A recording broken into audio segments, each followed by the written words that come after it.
stand up in front of you all. I would now invite Sean Brouillet to speak about the big picture and some solutions to these issues. Sean.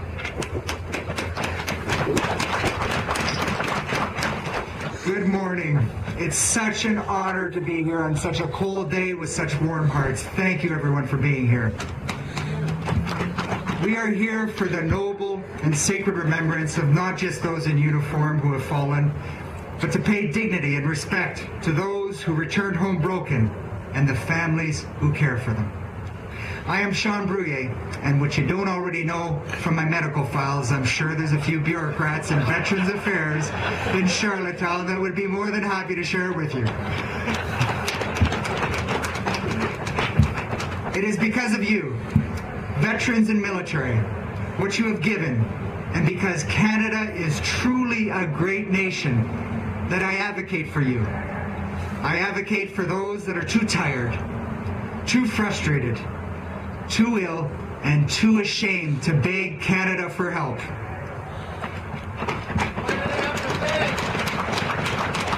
You got it, Dave.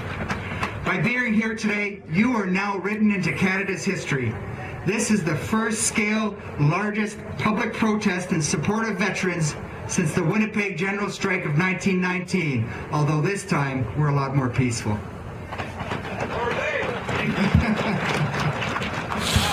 After World War II, Canada had, without a doubt, the best programs in the world to assist all military members to rejoin civilian life after the traumas and sufferings of war. Veterans, whether disabled or not, were all given access to re-establishment grants, apprenticeships, college and university, low-interest loans and grants to start businesses, to go to school, build houses or start farms, and land grants to build those houses upon and to start those farms. And if soldiers were injured, they were provided with a lifelong monthly compensation for pain and suffering and all the health care that they needed. Canada did this because we realized that military service and war takes a terrible toll on an individual's life. Bending the mind to be willing to die unquestionably for a country has lifelong impacts. Men and women in uniform, they return as different people, especially when they return from war. And not just the soldier, but the family. The family must cope with these changes. That is why Canada provided these comprehensive programs in what was called the original Veterans Charter. But even then, far too many World War II and Korean War veterans were neglected and mistreated by government. Sadly, Canadian Forces veterans, in an appalling miscarriage of justice, were never given access to any of these war establishment programs, even though more than 50,000 of Canada's 600,000 Canadian Forces veterans have been injured in service to Canada over the past 50 years. Up until 2006, at least they were given a lifelong monthly pension for their injuries. But on April 1st, 2006, even that lifelong pension was taken away and replaced by a one-time lump sum. That move was so shameful that the bureaucrats actually hid the truth about the lump sum from the politicians. They wrapped it up in the new Veterans Charter and got all four parties to support it. The new Veterans Charter went through the House of Commons in under 1 minute, setting world speed records for the passage of legislation.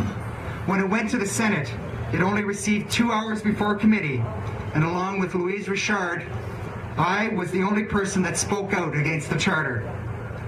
VAC targeted me, that person, and he has paid a price. But he tells me that he would do the same thing for you in a heartbeat.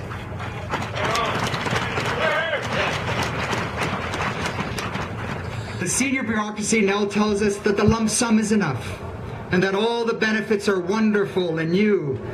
But the truth is that the new Veterans Charter is not a charter at all. It's a repackaging and a remarketing of already existing benefits, which were working sometime before April 2006, with one important difference.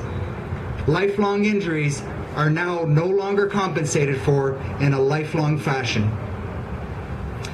And the senior bureaucracy, who never spent a day in uniform, uniform continues to tell disabled veterans and their families that they know what is best for us. They exclude us from having equal say at the table. They play veterans groups off against one another. They meet with 6 veterans organizations in secret, while dozens of other organizations fight for the lives of their members.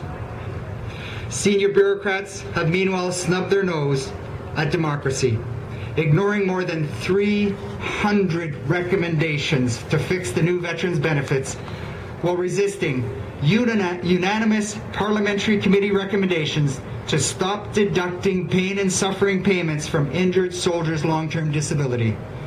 And the senior bureaucrats continue to resist unanimous calls for the creation of a powerful, a legislated, and a fully independent ombudsman that reports to Parliament.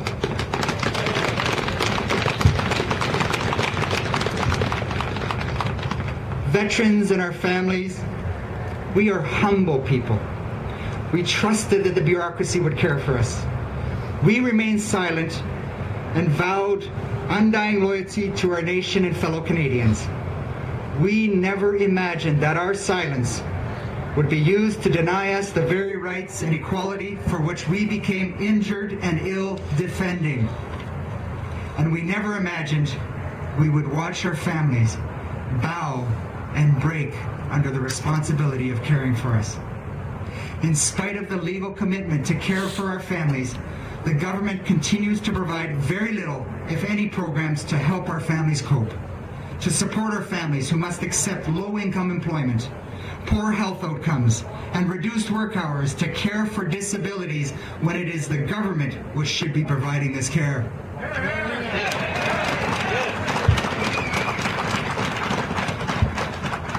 But although we are simple people, we are not the country bumpkins with which the bureaucracy's undignified, condescending, and patronizing approach would lead you to believe. We are smart people. We are loyal people. We are good Canadians who gave almost everything we had so that Canada can be the wonderful country that it is, and Canadians can be the wonderful people that you all are.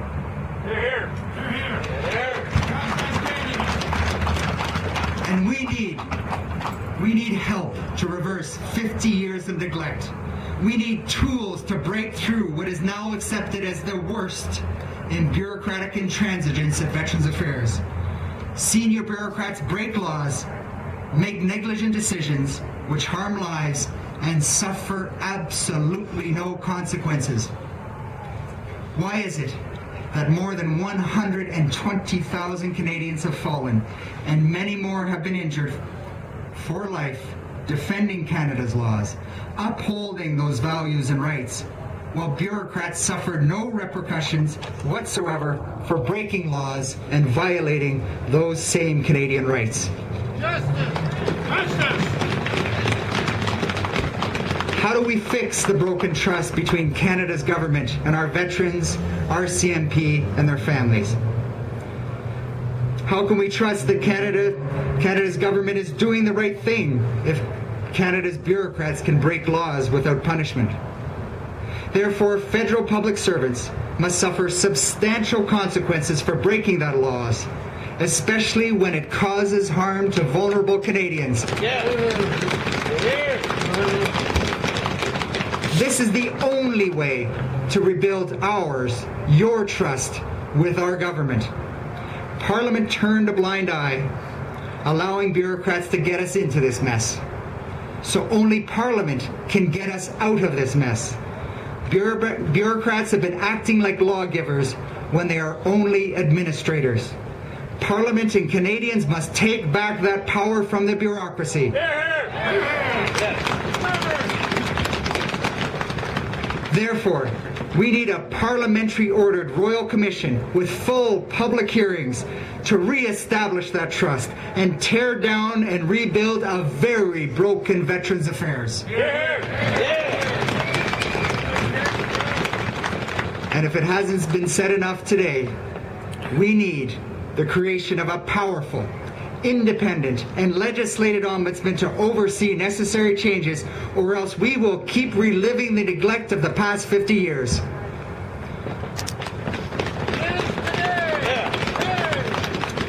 We must insist that only Parliament and Canadians have the power and the right to negotiate our laws with our veterans and our families, not the bureaucracy.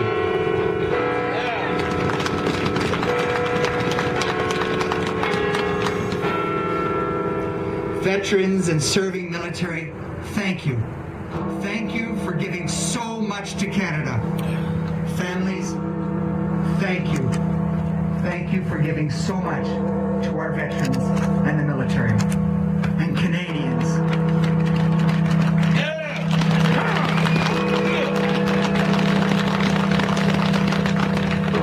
And Canadians, thank you for coming here today to defend us, because we can no longer defend you anymore. God bless you all.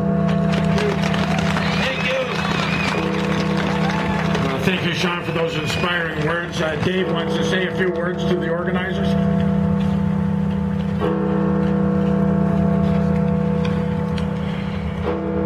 Before we end this event, I want to thank everyone who worked so hard to make this peaceful rally a successful event. A special thank you goes to Mike Blay, who worked tirelessly to make this happen. He spent many hours on the phone talking to the press and other contacts, and the result is what happened today. We're making history today. In some countries, you would end up in jail for being involved in something like this. Even worse, in some cases you might even disappear, never to be seen again. But not in Canada, because this is the best country in the world, bar none.